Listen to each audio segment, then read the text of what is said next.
V da Historia.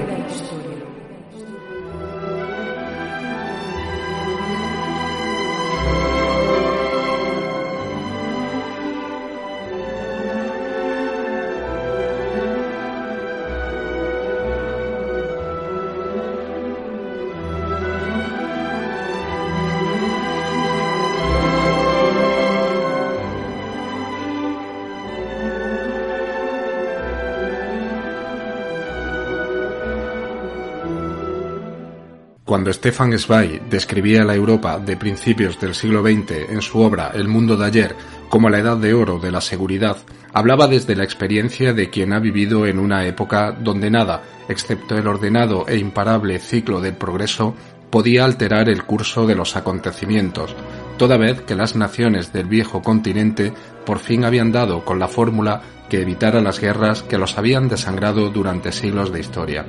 Para los europeos de los años previos a la Primera Guerra Mundial, el mundo occidental había alcanzado la madurez necesaria para resolver los conflictos mediante el diálogo sin tener que recurrir a la salvaje violencia que los enfrentamientos bélicos traían consigo. Eso, aseguraban convencidos, era ya cosa del pasado.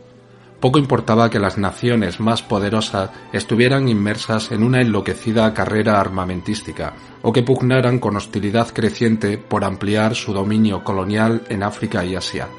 Aquello, más que una amenaza, suponía una saludable reafirmación patriótica, una manera de mostrar al mundo el poderío cultural y militar con que la industrialización imparable les bendecía.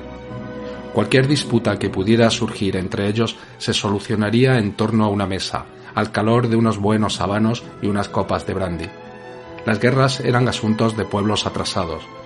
Los civilizados europeos, gracias a una sabiduría forjada en siglos de experiencia, por fin habían aprendido a canalizar sus impulsos a través de la diplomacia y a ser merecedores de pilotar la nave del planeta hacia un progreso que situaría a la humanidad en un nivel de bienestar y cultura inimaginables. El mundo de la seguridad del que hablaba Zweig ni siquiera se alteró cuando estalló la Gran Guerra en el verano de 1914. Los músicos seguían tocando en el kiosco de la plaza vienesa mientras la gente paseaba o leía el periódico en los veladores. La noticia del inicio de las hostilidades despertaba solo curiosidad en algunos, y en los más un entusiasmo febril por aplastar al enemigo en una corta y gloriosa campaña que zanjara definitivamente las afrentas recibidas.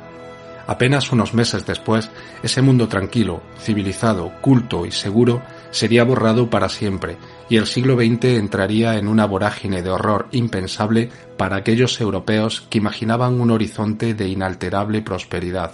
A menudo me vienen a la memoria esas primeras páginas del imprescindible libro de Zweig, y trato de aplicarlas al mundo actual, a esta realidad que nos ha tocado vivir a los que transitamos estas primeras décadas del siglo XXI. Y me digo que esta carcasa engañosa en la que nos hemos instalado algunos privilegiados habitantes del globo puede ser tan frágil como la que devastó a nuestros bisabuelos 100 años atrás. No existe en teoría nada que nos garantice que la vida que conocemos seguirá siendo la misma pasado mañana, y que un apocalipsis insospechado nos pueda sobrevenir el día menos pensado, como les pasó a los confiados y optimistas europeos de hace un siglo. Y aunque nuestra sociedad es cada vez más desconfiada y pesimista, aún conserva esa envoltura de inocencia estúpida que los estados del bienestar crearon después de la Segunda Guerra Mundial. La historia, como la conducta humana, es imprevisible y la lógica no siempre se impone a la realidad. Si miramos el pasado, encontraremos innumerables ejemplos de lo lejos que estaban los protagonistas de cualquier época de vislumbrar un aciago futuro que a posteriori parecía de una evidencia insultante. En un mundo que avanza a velocidad de crucero de la mano de una tecnología imparable, cualquier acontecimiento, y no precisamente bueno, puede aguardarnos a la vuelta de la esquina. Esto es V da Historia, bienvenidos.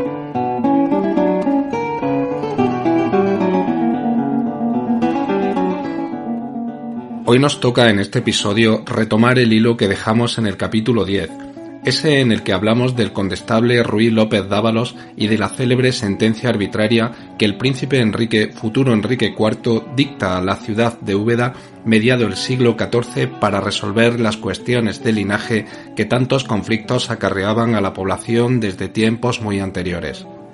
Úbeda se acerca a las últimas décadas del siglo XV, o lo que es lo mismo, la Edad Media va tocando a su fin, pero, como no podía ser de otra manera, esta transición no será ni tranquila ni pacífica. A la segunda mitad de siglo corresponden los reinados de Enrique IV primero e Isabel y Fernando después, extendiéndose este último a los albores de la centuria siguiente. Los acontecimientos se sucederán durante este periodo de manera vertiginosa, alcanzando su punto álgido con la guerra civil castellana que enfrentará a los partidarios de Isabel, hermana de Enrique, contra aquellos que defienden la causa de la hija del soberano, la conocida como Juana la Beltraneja. Y es en este punto donde nuestro capítulo habrá de detenerse con cierta asiduidad para ir poniendo de relieve la figura de uno de sus ubetenses más ilustres, ese Beltrán de la Cueva que copará los más altos cargos del reino castellano y al que se le adjudicará ni más ni menos que la paternidad de la heredera del trono. Es preciso, antes de pasar a narrar los sucesos que atañen a la población, trazar una breve biografía del personaje. El hecho de que en menos de 2 décadas nos encontremos en los puestos principales de la administración castellana a dos ubetenses, Ruy López Dávalos y Beltrán de la Cueva, es indicativo de la relevancia que tenía la ciudad durante aquellos convulsos años. Esta circunstancia tendrá su máxima expresión en el siglo siguiente, cuando la figura de Francisco de los Cobos alcance talla internacional al ocupar el centro mismo del poder europeo al servicio del emperador Carlos. Con él y sus parientes, Úbeda tocará la cima de la gloria y quedará transformada definitivamente, abriendo un nuevo ciclo en su historia. Pero las mieles renacentistas aún están lejos. Todavía tenemos que recorrer un espinoso camino hasta empezar a poner los cimientos de esos monumentos asombrosos que brotarán como por arte de magia en tan corto espacio de tiempo. Vayamos en búsqueda del afamado Beltrán de la Cueva en la centuria anterior y averigüemos cómo fue posible que un joven hidalgo perteneciente a la nobleza menor de un poblachón andaluz se convirtiera en el hombre más poderoso después del rey en el reino más poderoso de la península ibérica.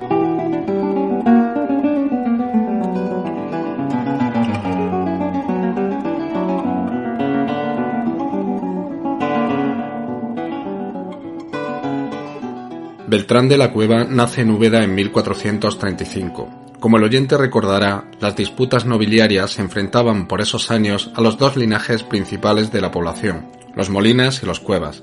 Vencidos y expulsados los primeros, quedaron los Cuevas como amos de la ciudad, pasando a ocupar los cargos más importantes. Imaginamos la infancia y primera juventud de nuestro protagonista rodeado del ambiente propio de su clase, amparado tras los muros del Alcázar y consciente de la posición preeminente que ocupaba la familia en la localidad. Su vida dará un giro de 180 grados en 1455, cuando Beltrán cuenta con 20 años de edad. Enrique IV lleva apenas un año ejerciendo como soberano de Castilla, y con motivo de un viaje a Andalucía, a su paso por Úbeda, se aloja en la mansión de Diego Fernández de la Cueva, a la sazón regidor de la urbe y cabeza de su linaje, padre también del joven Beltrán. El rey, agradecido por la atención dispensada, ofrece al hijo mayor de don Diego, Juan de la Cueva, un puesto en la corte, pero el regidor ruega que este honor sea transferido a su segundo hijo, Beltrán, pues al mayor, Juan, le correspondía atender el mayorazgo, es decir, el gobierno de todo el patrimonio familiar. Esta circunstancia cambiará para siempre el destino del segundón, que a partir de ahora se incorporará a la activa y prometedora corte castellana, dejando atrás para siempre la aburrida rutina de la frontera obetense. Su primer oficio será el de paje de lanzas. Era intención del soberano rodearse de un grupo de jóvenes fieles que compensara la excesiva influencia que tenía sobre el reino Juan Pacheco, marqués de Villena, junto a otros nobles. Otros personajes, como Miguel Lucas de Iranzo y Juan de Valenzuela, forman parte de esta nueva hornada de servidores reales. Pronto destacó Beltrán entre el grupo de favoritos, llegando a convertirse en una especie de privado del rey. Gregorio Marañón, que trazó un perfil psicológico del ubetense, Dice de él que era persona de escaso talento político, más inclinado a las fiestas y las intrigas cortesanas. No obstante, en la época en la que se convierte en cuñado del cardenal Mendoza, colabora estrechamente con él, siguiendo acertadamente sus directrices políticas. Sea como fuere, ninguno de los servidores del rey fue tan calumniado ni denigrado por sus enemigos como Beltrán de la Cueva, quien se mantendría fiel al monarca hasta el final. Será a partir de 1458, cuando pase a ocupar el puesto de mayordomo mayor, que era uno de los cargos más importantes del reino por su estrecha cercanía con el rey, cuando estas calumnias se vuelvan encarnizadas. La más grave, como no podía ser de otra manera, es la que le acusa de mantener relaciones íntimas con la reina Juana de Portugal, aprovechando la conocida impotencia de Enrique IV. La reina dará a luz a una hija a la que le pondrá también el nombre de Juana, cuya paternidad se adjudicará irremediablemente a Beltrán, marcando definitivamente el destino de la criatura y el de la historia de España. Pero no adelantemos acontecimientos. 3 años antes del nacimiento de la niña Juana, en 1458, Beltrán de la Cueva, como mayordomo del reino, es encargado de organizar la recepción de 3 embajadores del duque de Bretaña. En aquel momento Castilla estaba muy interesada en mantener buenas relaciones con el ducado francés debido a intereses comerciales mutuos. La corte se traslada en bloque a El Pardo, un pabellón que había sido creado por el abuelo del soberano Enrique III. Allí son homenajeados los representantes bretones al más puro estilo caballeresco de la época. Se celebran justas, cañas y monterías. El joven Beltrán dará muestra de su carácter tomando parte en los enfrentamientos y pondrá como condición a todo caballero que por él fuera vencido a reconocer que no hay belleza más excelsa que la de su dama. En ningún momento el osado ubetense revelará el nombre de dicha dama, pero lo que es seguro es que salió vencedor de todos los lances. Su origen fronterizo en la áspera Úbeda debió haberlo curtido en las acciones de armas. Los vencidos perdían caballo y armas que debían ser rescatados por su dueño mediante el pago de una cantidad de dinero si quería recuperarlas. Con el montante obtenido por los rescates se fundó el monasterio de San Jerónimo de El Paso. En los años siguientes la estrella de Beltrán sigue en ascenso. Obtiene para su hermano Gutiérrez el nombramiento de obispo de Palencia y busca el apoyo del poderoso linaje de los Mendoza que habían sido perseguidos por el marqués de Villena. La influencia o carácter del personaje debían ser notables, pues consigue la reconciliación del rey con los dichos Mendozas y desplazar al omnímodo Juan Pacheco, el de Villena, cosa que no logran el marqués de Santillana, Diego Hurtado, ni su hermano el obispo Pedro González. Para entonces Beltrán ya ha entrado a formar parte de la Orden de Santiago, una distinción en la época solo al alcance de las personalidades más reconocidas de entre la nobleza. Junto al nombramiento se le otorga el cargo de comendador de Uclés. En 1460 le fue concedida la tenencia de la fortaleza de Carmona y posteriormente la tenencia del castillo de Ágreda.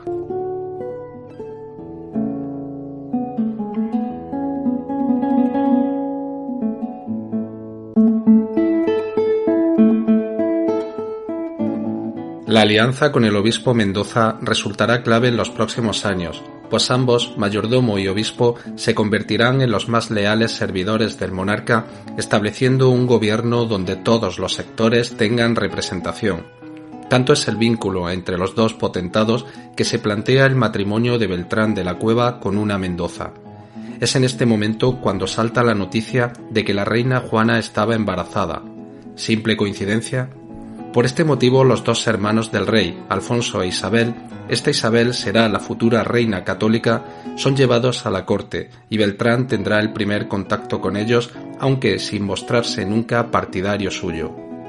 El 28 de febrero nació la niña Juana y en medio de un ambiente festivo y alegre por el acontecimiento, el rey otorga a Beltrán de la Cueva el condado de Ledesma y los señoríos de Montbeltrán y de Cabra. El ubetense ya puede